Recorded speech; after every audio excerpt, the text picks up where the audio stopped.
I agree that it may take some time to resolve this, but there are some serious competition issues here. And if you look, for example, at the way in which ad prices are set and the role that Google plays in that, they're on both the demand side and the supply side. That is, they run a demand server that bids for ads, and they run the supply side where those ads are auctioned off.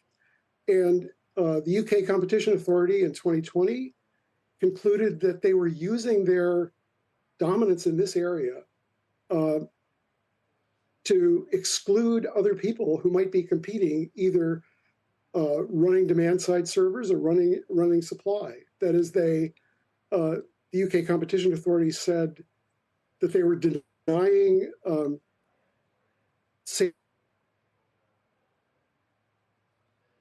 Let's turn to Julia as Mark unfreezes there, shall we say.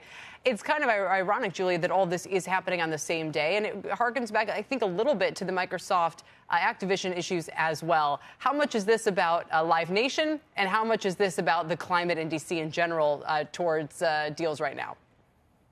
I think it's a combination of both. There was a lot of conversation in the hearing about an increased interest in antitrust issues, but I also think that Live Nation is a company that has drawn a lot of scrutiny ever since that acquisition of Ticketmaster back in 2009. So senators on both sides of the aisle today criticized Live Nation and questioned whether its ownership of Ticketmaster harms competition, noting that Ticketmaster controls over 70% of the market. Now, Live Nation's CFO and president Joe Burke told he blamed bots and scalpers for the Taylor Swift ticketing debacle, saying that Live Nation's artist payouts have been increasing over time and that Ticketmaster has actually lost market share. Kelly? Mark, it seems like the main thing investors want to know here is, will Ticketmaster, will they force them to spin it out?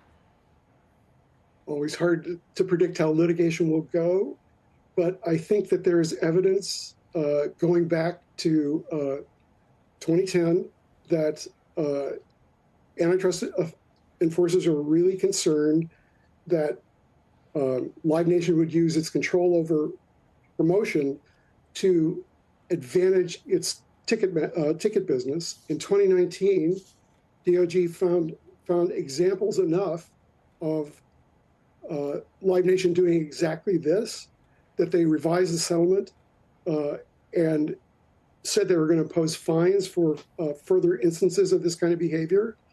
And now I think there's another investigation going on from DOJ.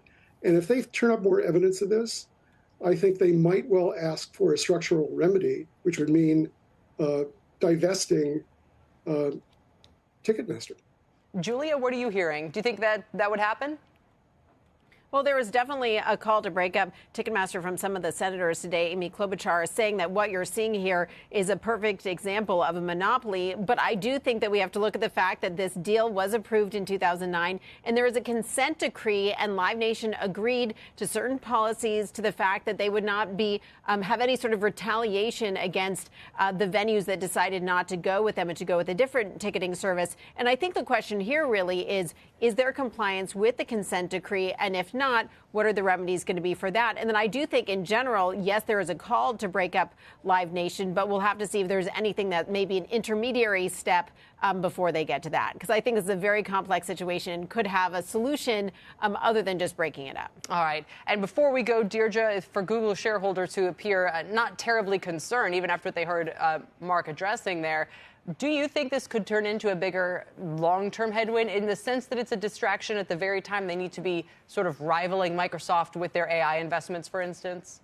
It's a good question, and it's a debate that we've probably been having for years. Does all of this amount to some kind of distraction? Basically, because no one really thinks that there's going to be any real action. I mean, if you even look at Europe, and they've managed to win some concessions, and they've managed to win some pretty big fines there in the billions of dollars, but those have pretty much amounted to speeding tickets for the company. There's just so much that a Google can absorb. And it's spending a lot of money on lobbying as well. So it's really uncertain, but certainly in this moment when Senator Pichai and his team are facing a softer macroeconomic backdrop, is this harder? Is this more of a distraction with potentially less employees as well as they do layoffs? That's a good question. Yeah. Have to see how it ends out. But certainly, as you said, investors complacent as they have been for years. I like the speeding ticket analogy. You just have to wonder at the end of the day. If you get pulled over too many times, I think you get your license taken away at some point. Yeah, there you go. I don't know from any personal experience. We'll leave it there. Deirdre Bosa, Julia Borston, Marc Jarsulic.